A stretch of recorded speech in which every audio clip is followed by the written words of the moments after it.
అందరికీ నమస్కారం. తేజస్వి తెలుగు కథలకు స్వాగతం. మహాస్వామి వారి గురించి ఈరోజు మనం చెప్పుకోబోయే ఈ అనుభవం స్టోరీస్ ఆఫ్ మహాపెరియవ పరమాచార్య అనే పేజ్ నుంచి స్వీకరించబడినది. ఈ అనుభవం పేరు స్వామివారి ఆశీస్సులు. సేకరించిన వారు ఆతి మహేష్ గారు. ఈ అనుభవం చెన్నైకి చెందిన కె నటరాజన్ గారిది.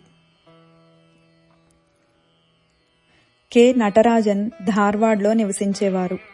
1980లో ఒక అధికారిక పర్యవేక్షణ కోసం హైదరాబాద్కి వచ్చినప్పుడు అక్కడ రైల్వేలో పనిచేస్తున్న వారి స్నేహితుణ్ణి కలిశారు.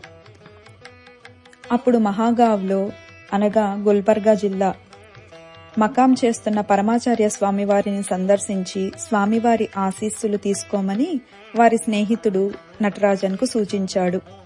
మహాగావ్కు టాక్సీలో వెళ్లి షోలాపూర్ నుండి ధార్వాడ్కు ట్రైన్ ద్వారా వెళ్లమని చెప్పి దానికి కావాల్సిన టికెట్లు సిద్ధం చేశాడు.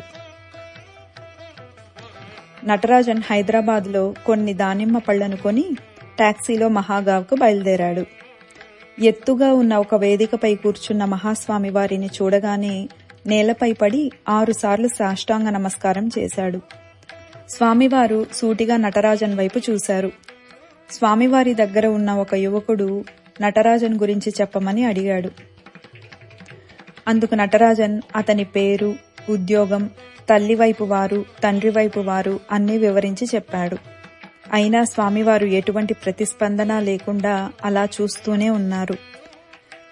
ఇక నటరాజన్ ప్రయత్నాలు విఫలమయ్యాయని భావించి స్వామివారి వద్ద నుండి మరలిపోదాము అనుకుంటుండగా ఇతను ఎన్ని నమస్కారాలు చేశాడు అని ఆ సహాయకుణ్ణి అడిగారు స్వామివారు. 2 అని చెప్పగానే అక్కడే ఉన్న మరో యువకుణ్ణి అడిగారు. అతను 1 అని చెప్పాడు. వెంటనే స్వామివారు ఆ సహాయకుని వైపు తిరిగి ఎందుకు 6 సార్లు నమస్కరించాడు అని అడిగారు. ఆ సహాయకుడు నటరాజన్ను అడుగగా, నేను చిన్నప్పుడు మా నానమ్మతో కలిసి స్వామివారి దర్శనానికి వెళ్లినప్పుడు 1 నమస్కారం చేసి పారిపోవడానికి ప్రయత్నించాను. అప్పుడు ఆమె నన్ను 6 నమస్కారాలు చేయమని చెప్పింది అని తెలిపాడు. ఆ సమాధానం వినగానే నటరాజన్కు వారి నానమ్మ గుర్తున్నారేమో కనుక్కోమని సహాయకునికి చెప్పారు స్వామివారు. బాగా గుర్తున్నారని, ఆవిడ శరీరం విడిచిపెట్టేటప్పటికీ నటరాజన్కు 26 ఏళ్లు ఉన్నాయి అని కూడా తెలిపాడు. 1948లో నెల, తేదీతో సహా తిరువిడై మరదూర్లో మీ నానమ్మ తనతో పాటు ఖాకీ నిక్కర్ వేసుకున్న నిన్ను కూడా దర్శనానికి తీసుకుని వచ్చింది. నువ్వు 1 నమస్కారం చేసి పరిగెత్తడానికి ప్రయత్నించగా ఆమె నిన్ను పిలిచి 6 నమస్కారాలు చేయమని చెప్పింది. నీకు గుర్తుందా అనన్నారు స్వామివారు. సిగ్గుతో గుర్తులేదని తెలిపాడు నటరాజన్. ఎప్పుడో ఒక్కసారి దర్శనానికి వచ్చే నటరాజన్ లాంటి సామాన్య భక్తుల విషయాలను కూడా అంతలా గుర్తుపెట్టుకోగలిగిన మహాత్ములు స్వామివారు. ఒకసారి నటరాజన్ విశ్వవిద్యాలయ పరీక్షల సమయంలో స్వామివారి ఆశీస్సుల కోసం వారి నానమ్మతో కలిసి దర్శనానికి వెళ్లాడు. నటరాజన్ స్వామివారికి నమస్కరించగానే, కేవలం నమస్కరించడం వల్లే పరీక్షల్లో ఉత్తీర్ణుడవుతావా అన్నారు స్వామివారు. నేను ఆశీర్వదించిన తరువాత అని స్వామివారు ఎన్నడూ అనలేదు. నటరాజన్కు ఆ విషయం అర్థం కావడానికి చాలా ఏళ్లు పట్టింది. నటరాజన్ పరీక్షా కేంద్రం చెన్నై ప్రెసిడెన్సీ కళాశాలలో ప్రాక్టికల్ పరీక్షా హాల్లో మధ్యాహ్నం సమయం అయింది. ఎక్స్టర్నల్ పరీక్షాధికారి 4 గంటలకల్లా మొత్తం స్లైడ్స్ అప్పగించాలని చెప్పాడు. నటరాజన్ చాలా అహంకారంగా తన సామర్థ్యం తనకు తెలుసునని అనుకున్నాడు. అందరూ చెప్పిన సమయానికి పరీక్షా పత్రాలు ఇచ్చేశారు. కానీ నటరాజన్ మాత్రం పరీక్షా సమయం అయిపోయిన తరువాత 5 గంటలకు ఇవ్వగలనని చెప్పాడు. పరీక్షాధికారి ఒప్పుకున్నారు. ఫలితాలు వచ్చిన తరువాత చూస్తే ఉత్తీర్ణత సాధించలేదు. కనీస మార్కుల కంటే 1/2 మార్కు తక్కువ రావడం వల్ల అలా జరిగింది. వారి నాన్నగారి ప్రయత్నాలు, నటరాజన్ మంచి మేధావి అని, వృక్షశాస్త్రంలో రాత పరీక్షల్లో ఎక్కువ మార్కులు తనకే వచ్చాయని నిరూపించుకున్నా ఫలితం లేకపోయింది. వైస్ ఛాన్సలర్ వారి నాన్నగారి మిత్రుడైనా కానీ తన నిస్సహాయతను తెలిపారు. దాంతో సెప్టెంబర్ విద్యార్థిని అయిపోయాడు. స్వామివారి అనుగ్రహంతో తరువాత ఉత్తీర్ణత సాధించాడు.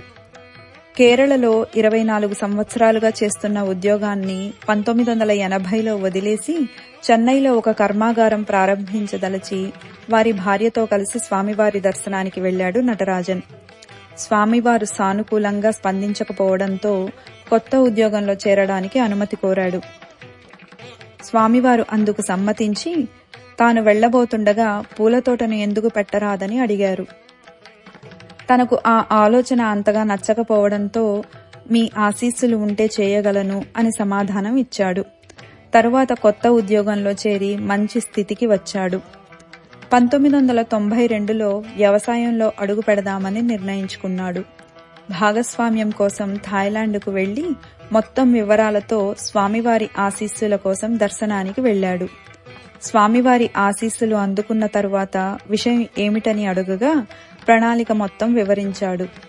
వెంటనే స్వామివారు వందిక, నకుల అన్న పదాలను ఉచ్చరించారు.